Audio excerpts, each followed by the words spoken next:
어제 선거는 역사적 선거죠. 드라마틱한 선거였습니다.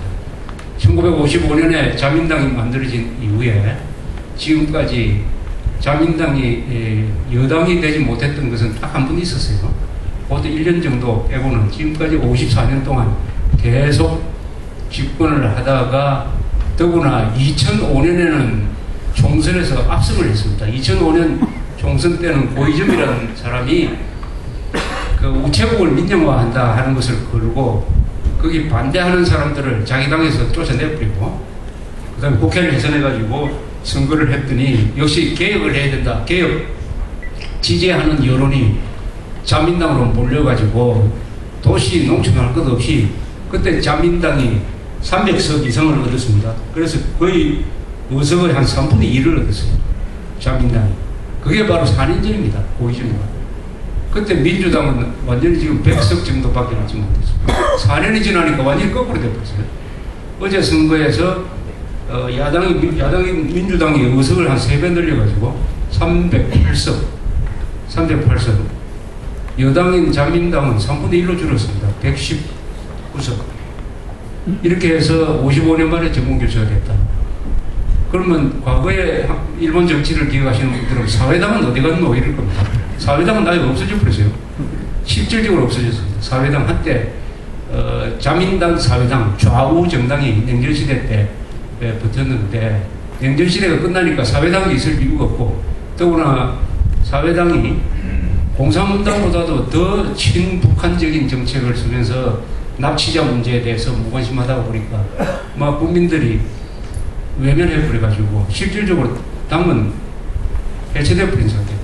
지금 한 5석 정도 가지고 있을 겁니다. 당명도 바꾸고. 근데 그 사회당 국회의원들 중에 몇 사람들이 지금 민주당에 가 있습니다. 지금 민주당은 과거에 자민당 하던 사람들이 탈당해가지고 온 사람들이 오히려 더 많아요. 그래서 자민당에서 분열된 정당이라고도 볼 수가 있습니다. 그래서 보수 정당이에요. 일본 정치는 세계에서 가장 우파적인 정당이죠. 일본 정치는 한 번도 좌파가 집권을 해본 적이 없습니다. 지금 민주당도 좌파는 아니에요. 그런데 무슨 정책이 좀 다르냐? 정책이 좀 달라요. 어제 그 하도야마 유키오라고 한 60대 초반에 이 민주당 대표가 당선된 다음에 기자회견을 하는데 제일 먼저 뭘 강조하느냐? 우리는 탈관료 정치를 하겠다. 사실상 일본은 관료들이 독재를 폈다. 그래서 탈관료 국민 중심의 정치를 하겠다. 이것을 굉장히 강조하고 있었습니다. 탈관료. 그래서 관료들한테 국가 운영을 맡겨놓지 않겠다. 정치인이 국민들의 뜻을 대변해가지고 오히려 관료들을 끌고 가겠다 하는 이런 이야기를 했습니다. 일본에서는 권력이 대충 세 그룹으로 나눠져 있다고 볼 수 있습니다. 하나는 기업이고, 그 다음에는 정치고, 그 다음은 관료죠.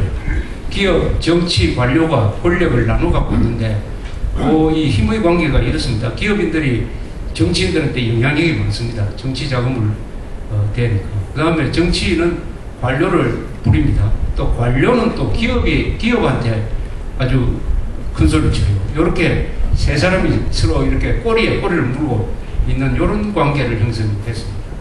그런데 일본의 관료는 오랫동안 명치유신 이후에 일본 사회를 끌고 갔다고 볼 수 있기 때문에 굉장한 전문성과 또 자부심이 있습니다. 이 사람들은 자기들이 이 나라를 이끌고 간다.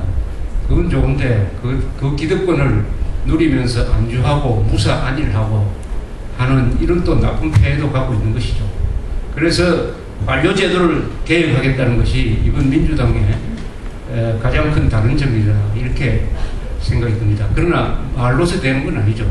이 세상에서 제일 어려운 게 관료개혁입니다. 이명박 후보도 후보 시절에 공무원 숫자 줄이고 하겠다는 공약을 많이 했지만 대통령이 되고 나서 하나도 하지 못합니다. 할 수가 없어요. 왜 할 수가 없느냐?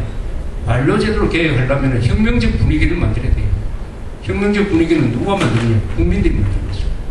그래서 정치인들이 국민들의 힘을 동원해가지고 관료제도를 혁파를 할 수가 있는데 이미 이명박 대통령은 관료제도에 함몰되어가지고 그쪽 논리에 의해서 움직이는 것 같아요. 개혁을 하지 못하고 공무원 수도 줄이려는 엄두를 지금 내지 못하고 있습니다.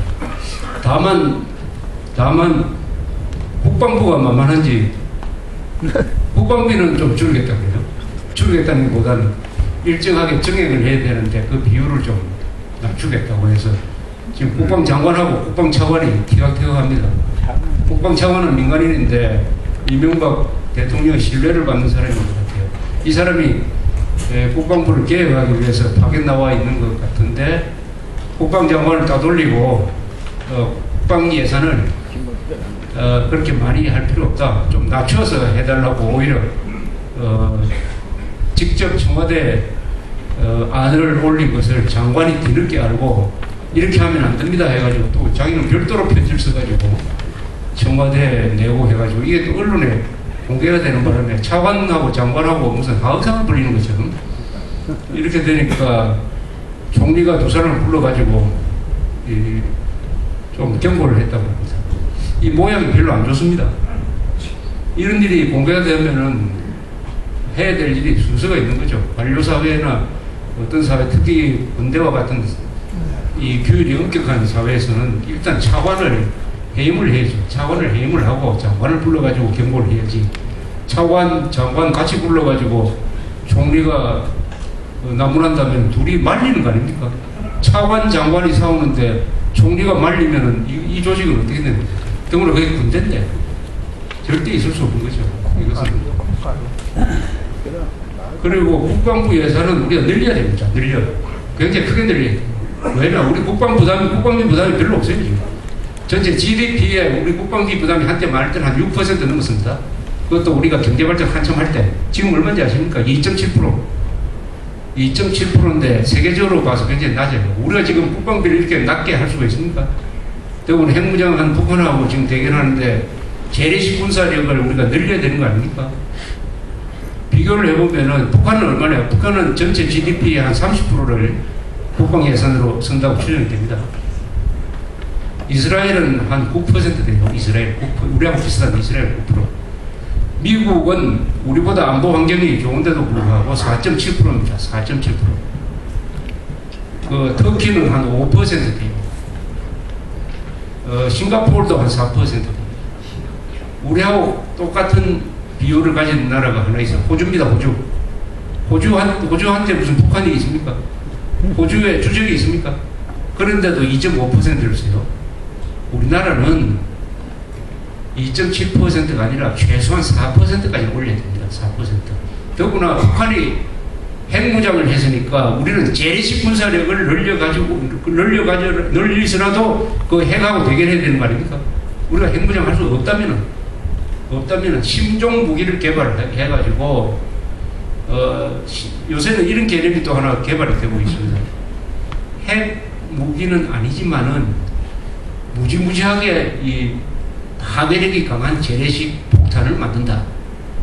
그리고 김정일이가 어디 있는지를 시간에 계속 추적을 해가지고 언제든지 김정일을 타격할 수 있는 그런 시스템을 계속 유지를 한다. 이렇게 되면은 북한이 핵무기를 가지고 있더라도 설 수가 없다.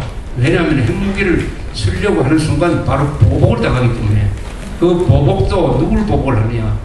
쫄병들을 보복하는 게 아니고 대대 사단 이쪽을 공격하는 것이 아니고 지휘부 김정일을 때린다. 이런 개념의 전략 개념을 참수작전이라고 해요. 참수. 목을 치는 거. 이게 이라크에서 한번 시도를 해보니까 매우 효과가 있었습니다. 지휘부를 공격하는 거. 그렇게 하려면은 정보 수집 기능, 새로운 폭탄, 신종 폭탄 개발하고 해가지고 돈을 많이 들여야 돼요. 그렇게 해야 우리가 북한 핵과 대결할 수가 있는데 그렇다면 돈을 써야 됩니다. 또 우리가 지금 60만 이 수준을 계속 유지를 해야 되는 것입니다. 그런데 왜 이런 시점에서 굳이 국방비를 줄이려고 하느냐. 국방비의 증가율을 감소시키려고 하느냐. 더구나 2012년에 가면은 한미연합사가 해체돼가지고 그동안에 미국에 공짜로 의존했던 정보 수집 기능을 우리가 직접 해야 되는데 그것을 대비해가지고 또 돈을 더 써야 되는 것입니다. 돈을 더 써야 돼요. 국방비 많이 쓴다고 지금 우리나라 납세자들이 불평불만하는 게 있습니까? 하나도 없습니다. 없죠. 그게 아니고 저 광화문 광장 같은 거 저는 엉뚱한데 돈 쓰지 말라고 하는 거 아닙니까? 저 광화문 광장 이제는 저 실패자로 드러났어요. 예.